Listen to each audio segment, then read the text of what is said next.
Bharat, blissful wisdom. In this video, let us try to understand the structure and form of mantra and Layayoga.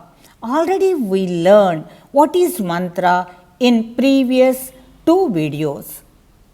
Mantras are usually in the form of a single syllable or some words with or without a bijaksharam, that is the seed letter. Sometimes mantra may be name of God, or it may be a wish, or maybe an aphorism.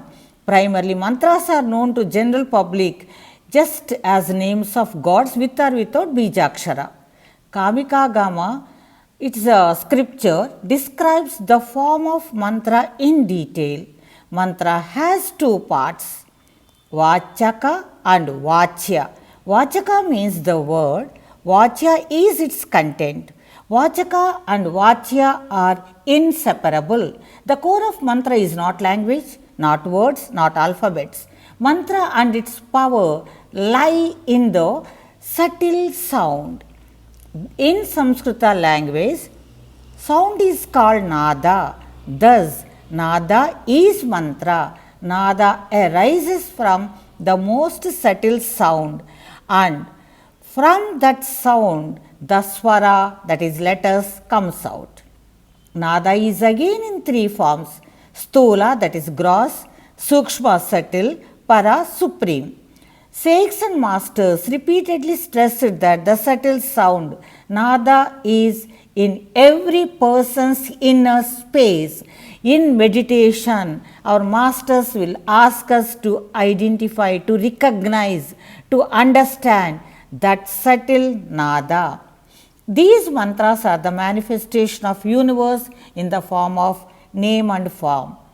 Man being a replica of macrocosmos in the form of microcosmos, it can be considered that body is the form. The antakarana or mind is the name, and thus sound symbols are universally associated with name in all beings.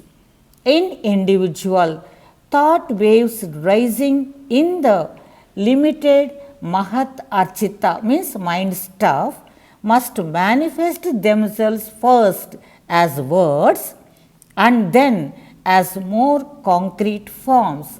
One should understand this particular sentence to achieve something, I can say, through meditation or tapas for their spiritual achievement. This is very important one. That is, the thought waves rising in limited chitta must manifest themselves first as words, then they take more concrete form. This is important.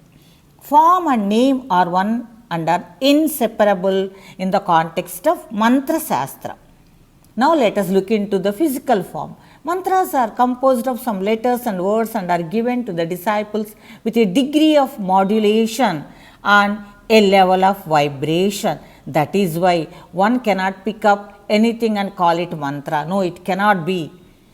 Swami Pranavananda says, mantra is basically a mass of radiant vibratory energy called Shakti, the power. A formula consisting of some number of letters or bijaksharas and systematic occurrence of which produce vibrations. That is mantra. If the spiritual guide is an enlightened master, he can choose a mantra according to the various levels of his own inner subtle word and also the maturity levels and maturity state of his disciples. The outermost is simply the physical words, and the second one is subtle one is vibration of the word. And the third state is para, or more subtle concept, which the practitioner can experience only in deeper levels of recitation of mantra. If it is continued for a long time with a prolonged practice, mantra becomes formless, soundless and intangible, boundaryless experience to the person who practices that particular mantra. Finally, the person melts and merges in it, and mantra and the practitioner both become one. This state is called Layayoga, complete merger with the cosmic consciousness, the Brahman. That's all in this video.